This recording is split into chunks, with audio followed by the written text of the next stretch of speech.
Hey there, welcome to School of Emo, the podcast where we dive into the world of emo, pop punk, and everything in between. If you've ever found yourself in your car screaming the lyrics to Taking Back Sunday, wearing way too much eyeliner in the early 2000s, adding a buckle or a chain to every outfit you've put on, you are in the right place. I'm Erin Judge, and each week I will be your fellow student, guiding you through the music, the culture, and the history that shaped an entire generation of angsty teens. I am not the teacher of this school. I am a fellow student, here to learn alongside you and from you. Together, we will cover a lot of information that doesn't really matter, but will remind us of the days of stalking MySpace channels and getting lost in chat rooms. So connect your dial-up, turn on your webcam, and let's go to School of Emo. Welcome back, my fellow emo kids, elder emos, all the like, whether you consider yourself emo or not. Today's class is one that I'm very excited about because we are going to talk about one of the legends when we think about emo rock, the third wave of emo, the evolution of emo, and what we know of it today, especially if you are a millennial, and that is Taking Back Sunday. They not only defined like part of a generation, but they gave us so much beef to continue talking about and enjoy through their band members, their music, their performances that have led to just a depth of entertainment in the emo space. So I'm very excited to cover this band. I've seen them multiple times. I've talked about that in past episodes. So we'll talk about my personal experiences with them. We will get into feuds. We will get into band members, the thread of addiction and recovery, all the messiness that came with this band that somehow is still standing today. And Adam Lazzara said it best when he said, "We've been through hell and back as a band, and at the end of the day, this is what we love, and we're still here." So buckle up. This is the story of Taking Back Sunday.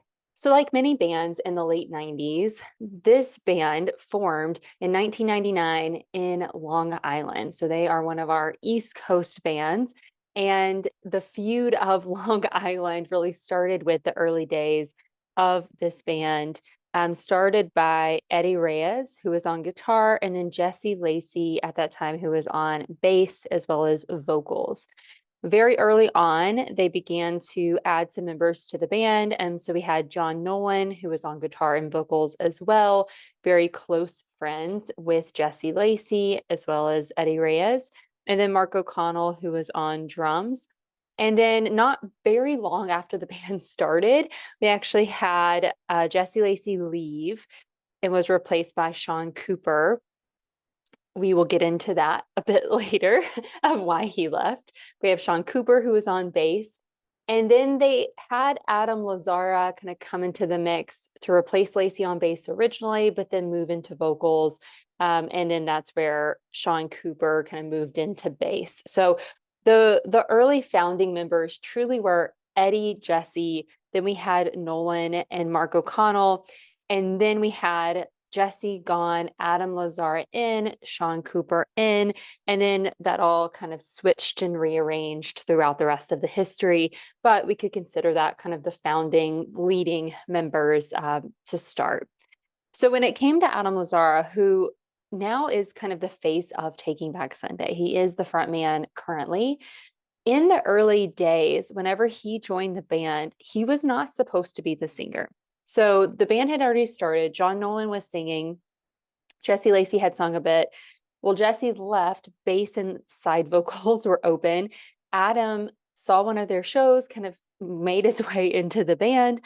And the original goal was that he would be the bass player and he would do vocals and John would do vocals. And so they would not have an actual frontman, that they would share kind of vocals responsibility. They would go back and forth, work on songwriting together, and they became really, really close with that relationship.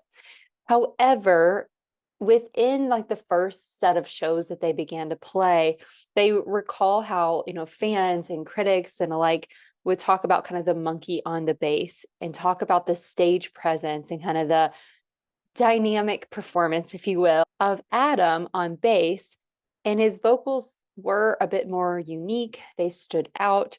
And so, very quickly after they began performing as a band, Adam moved into the front man role, left bass. They brought in Sean to cover bass, and that became kind of their actual presence. And that became the Taking Back Sunday that we actually came to know. So their original vision definitely changed. And truthfully, it's one of the best things that could have happened because while there was a lot of drama with Adam, John, and Lacey that could have ripped the band apart, I think the absence of the frontman and the iconic kind of performance style of Adam would have left the band possibly more fizzled out than with their continued presence even today in 2025. Because a lot of what we see of Taking Back Sunday now, and I think where they fit, right? This was going into that third wave of emo where there was a lot more competition. There was the theatrical side, there were the people who were doing a little bit more of like the scream heavy, more hardcore side. There was the rise of pop punk. Like there was so much diversity within this scene and commercialization in this scene that it really, you had to stand out in some way. There had to be something that fans could grasp a hold of beyond the music itself. And Adam Lazzara as the frontman and his mic swinging, his, hanging from the rafters, like type of performance style, like that has stood the test of time. And even if today they don't necessarily sound the best on stage, they will always be iconic because of the role that Adam plays as the frontman. So bringing him in as a frontman, they likely didn't see the vision fully. Maybe they did with understanding how he performed, but it was one of the best decisions from a business perspective that they could have made. So John recounted on this, in a later interview and said Adam was kind of thrown into being the front man, but as soon as we saw him on stage, we knew we made the right choice. So they knew that they were aligned, they knew they were up to something, and that led to their first album in 2002 called Tell All Your Friends, which truly changed the game with the emo scene. It was right at the time where emo was starting to take off, and this album was part of those early days and became iconic very quick. This is where we have the anthems like Cute Without the E, which is cut from the team, and You're So Last Summer, Tell All Your Friends. This became the breakup album for a generation, and these songs have truly stood the test of time. Cute Without the E, if we look at Spotify, is their top, like there's their number 2 song. And from this album, we see in their streams, number 3, You're So Last Summer. We go down to number 7, Timberwolves at New Jersey. Number 10, There's No I in Team. We'll get into that one. But these are songs that have continued to be truly iconic. And they were able to do this very early on, which is something that we see a lot from this genre and bands around this time that I think maybe is underappreciated now, how they were able to truly make their name known. They were able to explode. Like, yes, we had MySpace. Yes, there was a little bit of streaming. Yes, we had MTV.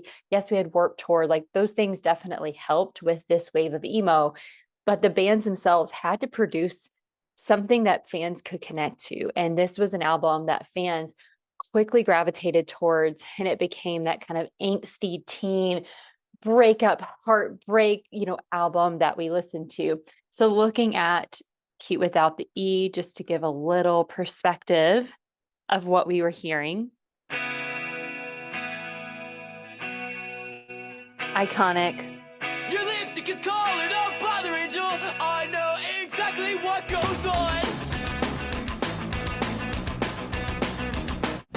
Don't bother trying to explain, angel. I know exactly what goes on when you're rolling. How about I'm outside of your window? One of the most iconic starts to any song. Hits at emo night will always be, anyone who was around during this time, like such an anthem that you could scream at the top of your lungs in your car and immediately be taken back to middle school, high school, wherever you were whenever that album was released. So you can see why this album completely exploded and connected to fans. And Adam Lazzara said this in an interview. We weren't writing songs to be hits. We were just a bunch of kids dealing with heartbreak and frustration. Somehow it connected with people way beyond what we expected.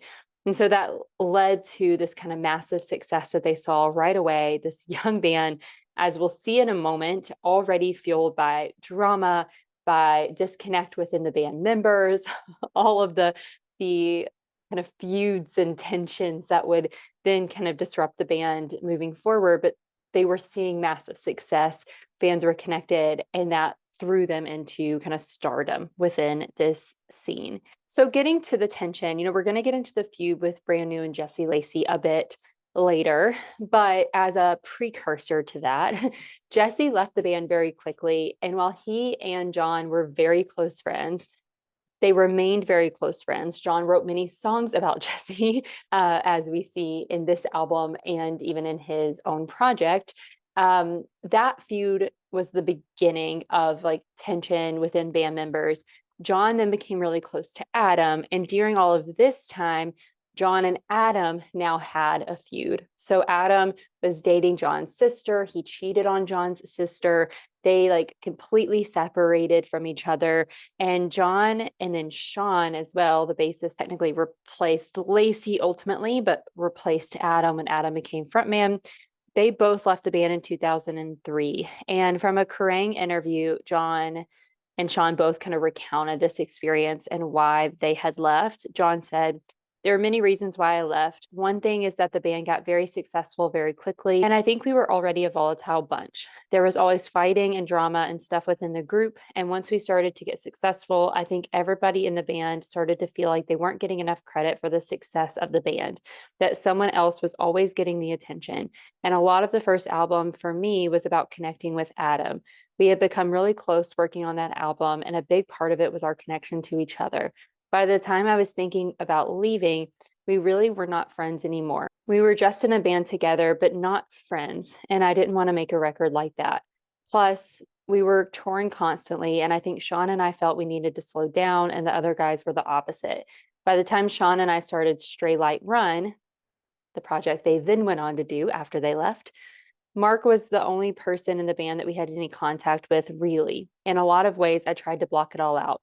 Then Sean said, the way the band was exploding was too much for me to handle. I was a young kid who hadn't left my parents' house in a lot of years. I barely made it through high school because of depression, anxiety, and a lot of issues with my stomach. It turned out I was gluten and lactose intolerant. As someone who works in the IBS space, I see you, Sean. So I was stuck in this rut. And the next thing I know, I'm on tour for 2 years straight, and we were having all the success. There was just so much chaos that I needed a break. So you could see, we see this with a lot of bands. We talked about this with the Used, like we talked about this a bit with Thursday. Like this is a common thread, Under Oath, right? With these bands during this time, especially in this kind of third wave into the early 2000s space, fans had direct like connection to the bands for one of the first times ever through MySpace in the online world.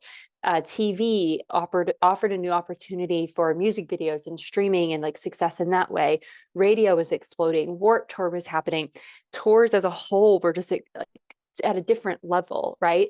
And so we see a lot of these bands enter massive success in a space where they're writing deeply emotional, personal songs. Like in the emo world, what makes a band emo is that emotional connection and emotional intimacy in their music. And for many of these bands, that came from a lot of heartbreak, a lot of difficult childhood stuff that they were dealing with. Like, and most of these bands were filled, unfortunately, men, but teenage boys, right? And this band was no different. These were teenage boys growing up in New York, not even in New York City, dealing with all of these issues, dealing with feuds, trying to be friends, dealing with massive success, opportunities for a lot of trouble, and being pushed to their limit in the extreme, somewhat out of nowhere. So, of course, they have a lot to be grateful for with that success. I'm sure that's what they wanted, but dealing with the reality of it was likely way beyond what they could have imagined. And so you see this immediately with this band, they formed produced an album, had already dealt with some changes of the band members, lost relationships, friendships, and then after that first album, after that success, kind of cut again two core members of the band, even John being considered kind of like a founding member, and then formed Stray Light Run, where they stayed there for a while. They do eventually come back, and we'll get there, but we're entering into album number 2 with this big riff. And as I had alluded to earlier, that was not the only drama that was happening. Entering Taking Back Sunday and Brand New, the biggest feud, the most newsworthy feud in the emo space. Maybe debatable compared to the Used in My Chemical Romance Rise and Fall. All right, so I mentioned Jesse Lacey. He started the band, brought in John really quickly. John and Lacey were very close friends, very, very, very close. And unfortunately, Jesse's girlfriend allegedly cheated on him with John Nolan. So he slept with his best friend's girlfriend. And Jesse took it extremely personally, as you would if you've been cheated on, especially when you're a teenager. Like, of course, most devastating thing that could happen. And then he left the band and formed Brand New. And from that point on, because they both kind of hit the scene at the same time, just because there was a bit of drama and Jesse had been in Taking Back Sunday and now left, that alone created this Taking Back Sunday versus Brand New drama. But the band and fans carried that drama on. The fans continue to carry that drama on. The bands, though, were very active in the drama. And this is diss tracked, like the diss tracks that the Kendrick Lamar beef now, like people are so surprised by, like the emo kids are not, because the diss track started with Brand New and Taking Back Sunday. So we have 70 times 7 from Brand New, which is off their album Your Favorite Weapon. And it was referencing the biblical verse, Matthew 18:21 through 35, where it says, Then Peter came up and said to him, to Jesus, Lord, how often shall my brother sin against me and I forgive him? As many as 7 times? Jesus said to him, I do not say to you 7 times, but 70 times 7. Only a teenage boy who is probably experiencing his first big relationship and then that first major heartbreak would go to the depths of quoting Jesus with a song title. But he felt betrayed, right? He felt betrayed, and he felt the reality of how much it would take for him to forgive his friend that completely betrayed him. And so this album, or this song, is all about, the album as a whole is about heartbreak, as well as the Taking Back Sunday album. Like they're the heartbreak albums of that time. But this song specifically is all about this beef with John and the experience they had. And it truly is a love song deep down about how he loves his best friend, but his best friend betrayed him. And some of the lyrics are, so is that what you call a getaway? Tell me what you got away with, because I've seen more spine and jellyfish. I've seen more guts than 11-year-olds. Have another drink and drive yourself home. I hope there's ice on the roads, and you can think of me when you forget your seatbelt. And again, when your head goes through the windshield. Is that what you call tact? You're as subtle as a brick in the small of my back. So let's end this call and end this conversation. And is that what you call a getaway? Tell me what you got away with, because you left the phrase from the ties you severed. When you say best friends means friends forever. It was iconic in its own right. But Taking Back Sunday didn't just take it on the back. They hit back. So they fired back with There's No I in Team. And the lyrics, well, I can't regret. Can't you just forget it? I started something I couldn't finish. And if we go down together. Best friends means, well, best friends means.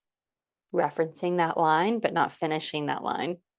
And I've got a $20 bill, also referencing the lyrics of the other song, that says you're up late nights starting fist fights versus fences in your backyard, wearing your black eye like a badge of honor, soaking in sympathy from friends who never loved you nearly half as much as me. So the friends rallying around you mean nothing compared to how I loved you and cared about you.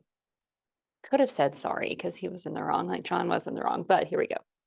And then there were lyrics in the song that even more directly, if that wasn't direct enough, even more directly referenced Jesse's song. And this is kind of the way that it was sung between Adam and John was like a conversation. So it's almost like bringing in Jesse and his song into the conversation.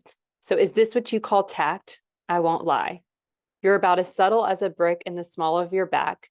It keeps me up till ungodly hours at night. So let's end this call and end this conversation. There's nothing worse. That's right, he said. Have another drink and drive yourself home. That's right, he said it. I hope there's ice on all the roads. And you can think of me when you forget your seatbelt. That's right, he said. That you always had it too easy. And again, when your head goes through the windshield. I mean, if you really compare the songs, I think Taking Back Sunday won. You can debate that. Please share your thoughts because I know many people have statement about this. Now, Jesse Lacey and his child like sexual exploitation, the drama that then came out against him, I think has led a lot of people to have a lot more hesitancy in backing brand new. So we can maybe just go back to this specific moment and isolate it if you want to decide what you think is better. Unfortunately, in this situation, Jesse was the right one. Like he was the one that got cheated on and he dissed, his friend out of heartbreak. And then his friend, unfortunately, with the help of Adam, is now a best friend, dissed him back even harder. But then we see John go on, start Stray Light Run. A lot of songs in Stray Light Run were also to Lacey. Like they began to have this kind of love for each other through their music and eventually supposedly made up and were friends again. And so maybe John did eventually like actually apologize. Like who knows what happened behind the scenes. But the rivalry had already started. It was in motion and it carries through to today. And unfortunately, even though there was the belief that John and Jesse made up, John had left the band, right? So John wasn't even part of Taking Back Sunday anymore. But Taking Back Sunday and Brand New kind of continued the rivalry. They continued the feud with merch. Like Kendrick and Lamar, Kendrick took it all the way to the Super Bowl. So Drake and who knows? We'll debate that, right? Who had the biggest feud? But the merch was definitely another step for fans to like hold on to and like carry this forward. Brand New made a t-shirt with their name and a phrase that mics are for singing, not swinging, because Adam was known for swinging his mic. He still does it today. Like that is his iconic move. And then Taking Back Sunday leaned into it, made their own shirt, proudly swinging since 1999. Adam also began to diss Jesse in a lot of interviews, which seemed unwarranted because he never was directly involved. And so maybe there was more happening behind the scenes. Maybe these are all just a bunch of men who didn't know how to regulate their emotion. I think that's probably the case. And now some fans will claim that Adam is the only one holding on to the beef, that maybe the beef doesn't actually exist. Maybe they're all using it for publicity after Jesse was kind of taken down with the issues with the young women that he exploited and manipulated and the predatory behavior that he displayed and admitted to. That kind of settled some of the beef a bit, but this is still something that many people will fight over and argue over in this emo scene and in this space. And so it definitely continued for a lot of reasons, and some being warranted because of how they treated each other. So the drama still continued. So John and Sean, they left Taking Back Sunday, more girlfriend drama, all the stuff, right? With the sister getting cheated on. John, with Stray Light Run, his sister was actually part of the band. And what's really funny is that in that they wrote their song, A Slow Descent, which kind of gave some reasoning for leaving Taking Back Sunday. They also wrote more bands about Jesse, and they didn't necessarily like fully diss Adam for cheating on John's sister. John wrote more about Jesse than he did about Adam. But it worked out because John and Sean rejoined Taking Back Sunday after that. So they definitely came back and made the band kind of whole again, as we'll get to, throughout the rest of the history of the band. And apparently, the bands have made peace. They performed their diss tracks together on stage in 2002, and the thought was that this was completely resolved. Even Adam said in an interview later on, looking back, we were just dumb kids caught up in emotions. Jesse and I have talked since then. There's no bad blood anymore. Not too long after their feud had kind of been settled and the thoughts that the rivalry was over, the stuff with Jesse came out. And so that definitely took its own turn and led to the downfall and really like cancellation of Brand New. Now we're seeing a little bit of a resurgence, which will be really interesting if the Taking Back Sunday Brand New stuff continues to like reach that level of a feud now. I don't think it would compared to where it stood at this time in the mid 2000s, but who knows? No one truly knows what's going on except those who were directly involved. Maybe they're all laughing about it. Maybe they just thought, okay, this is a way to stay relevant, make money, as we see with a lot of celebrities and what they do with feuds. So probably, or maybe these guys truly still hate each other. Who knows? But we know that Jesse got canceled. Brand New kind of had their fall later. Taking Back Sunday, they were only one album in. They continued to see success, even with members leaving. And the members that left, at least Sean, came back. So the band forged on through the drama. And that's where we got the kind of recruitment of new members. We have Fred Mascherino, who did guitar and vocals, replacing John, and then Matt Rubano, who followed up on bass, replacing Sean. And this is where we got Where You Want to Be in 2004.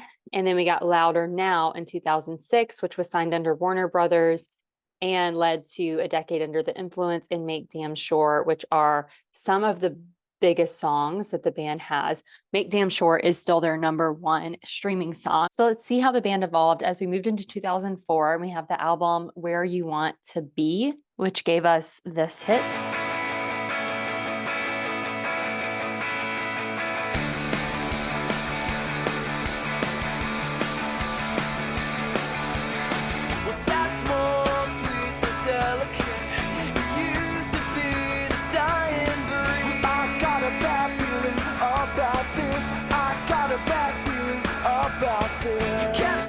Definitely still a hit, but it's definitely still musically forward, high energy. They still maintain like something that we saw with Adam and John in the first album was that kind of conversational way of singing where they kind of interrupted each other often because we had those dual vocals, and that was kind of the goal. With John leaving, they still sort of maintained a bit of that with the studio versions of the songs, but we lost a little bit, right? Because we were missing some of the band there, but Adam was still very much highlighted as the frontman. And then looking at them signing to a bigger label, having even more production in their 2006 album, Louder Now. This was also the album, because they had the label backing them, they wanted to reach a broader audience. They wanted to be more in the rock space. So they wanted to be more rock heavy, more than just kind of more of the indie side that now we call kind of the emo side. You can see that change a bit in their sound. You've got this new head filled up with smoke, and I got my veins all tangled close to the jukebox bars you frequent, the safest place to hide.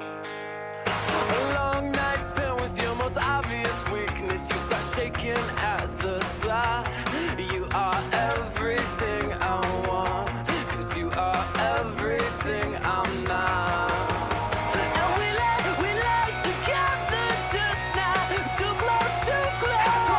So you can definitely hear a change in the production value of their sound, but the style is still the same. They definitely stuck to their style, a lot more high energy, highlighting Adam's vocals, but like using the energy, the build of the song, the change in the progressions, like to then be able to fuel their performance, because the performance side of Taking Back Sunday is very different than the studio side of Taking Back Sunday. It's something that they've been ridiculed, I guess, if you will, for where Adam's voice doesn't necessarily sound as good live. He didn't necessarily focus on accuracy and even the health of his voice over time. He focuses more on giving the performance and he gets lost in it. He's swinging the mic still, like he's dancing. He seems to be having the time of his life. And that is something that you can kind of see the music setting the stage for, where it's very much produced in the studio to be, on the radio, whatever, not necessarily meant to be performed well, but to be performed with energy and interest or entertainment. I guess it's the best way to think about it. So, with all of the success during this time, there were still struggles, there was still tension, there was still drama, especially when it came to Adam Lazzara. And he even mentioned this in an interview. I was drinking way too much, partying way too hard. I didn't think I had a problem, but I was definitely running from something. So he was dealing with substance abuse across the board. And it became evident during his live shows where like fans could tell. And it would also cause more tension with band members because of what was going on within the band, both in the public eye, but also behind the scenes. So that's where Fred Mascherino, who hadn't been in the band that long, but he left the band in 2007, frustrated with the direction that things were heading and what was going on. But the biggest twist was actually in 2010 when John Nolan and Sean Cooper returned to the band. So even in the midst of all of this, they call it the prodigal son came home. John Nolan, Sean, they both came back. And then that was, for the first time since the Tell All Your Friends album, that the lineup and kind of the more classic, what we would now think of as founding members, were back together. But Adam Lazzara's battle with addiction was still raging and hit its breaking point in 2010, like in that time period. And so he finally decided to seek help. He got sober and he mentioned sobriety saved my life. It gave me back my family, my passion for music, and a new appreciation for what we have as a band. Unfortunately, Adam was not the only one that was struggling during all of this time. The band's success, their endless touring, all the things that they had been under even since they hit early fame in the early 2000s. We also saw founding guitarist Eddie Reyes, who was battling alcoholism and actually ended up leaving the band for that reason in 2018, which came as a big surprise. So we had Fred Mascherino left, John and Sean returned. Then we have Eddie, who was like truly founding. Eddie and Jesse Lacey started it from the very beginning, but he left in 2018, and it felt a little cryptic at the time that he was leaving. He posted on social media that he was separated from the band, and then later revealed that the alcoholism things that he was battling was part of that.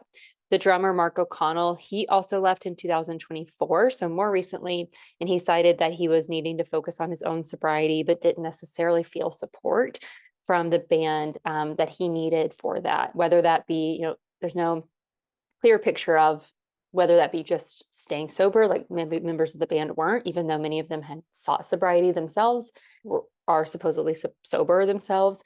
Maybe it was the schedule, the touring schedule, the environments, like who knows what was part of that, but that was fairly recent. But during all this time, so with members of the band falling in and out, with tensions that were still definitely present, John and Adam, having time apart seemed to help their friendship. So they at least had kind of a renewal of their friendship to work together really well again. But there was a lot that was continuing to change. However, Taking Back Sunday continued to release albums. They continued to perform. They continued to stay as relevant as they could. That's what brought us Happiness Is in 2014, Tidal Wave in 2016, which is one of my favorite Taking Back Sunday albums.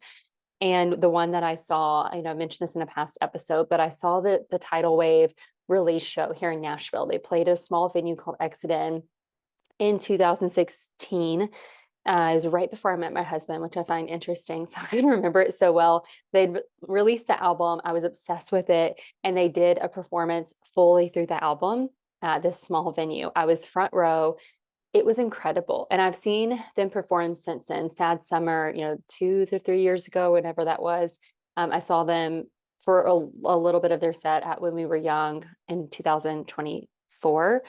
And I was really disappointed with the performance. Adam's voice was hard to hear. It felt like he was kind of slurring everything. Like I didn't necessarily like the chaos. Like I felt disconnected from the performance because this tidal wave show to me was an incredible performance. I don't have videos or photos. Like I didn't necessarily do that at that time, but I I remember like having the time of my life and the performance was an amazing, amazing. Maybe it was the venue itself. Maybe it was because this album was something they connected to, like you could feel it. And so they performed that album fully through, front row, sang every lyric to every song. No one else really seemed as excited about the new album. They took a break, they came back to play their hits immediately. Crowd rushing forward, people like getting completely trampled because they were wasted from not actually listening to the music but drinking. I got shoved and pushed way too many times that I left the venue. I didn't even stay for their hits. I think I stayed for like one song, which I think was Make Damn Sure. And I was like, I'm out. I can't do this, which is really interesting. But I love that album. It's definitely more, maybe more pop, indie. I don't know what you would consider it, but it's one of my favorites personally. And I think they should have gotten more credit for it. But they continued even past there. They did their 20th anniversary kind of respective album 20 in that 2019. And then more recently in 2023, they released 152. They've also done collaboration stuff. So they've been involved and they've proven themselves as not just an early 2000s emo band, but still relevant within the scene.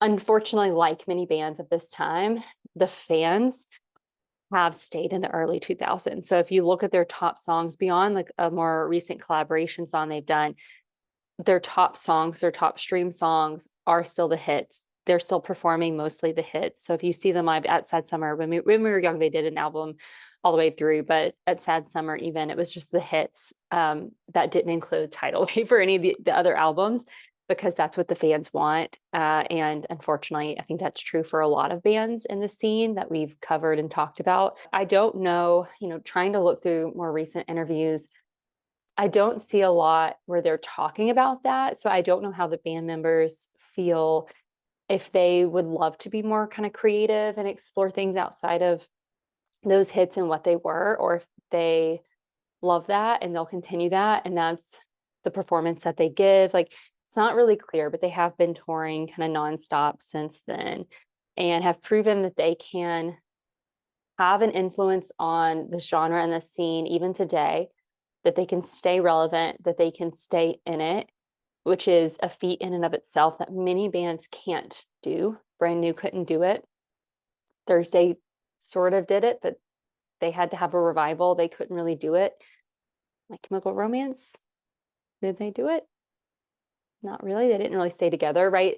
A lot of the iconic bands couldn't survive and make it and stay together. And even though they had all the drama of truly teenage drama, they stayed with it and they're still present and they're still here.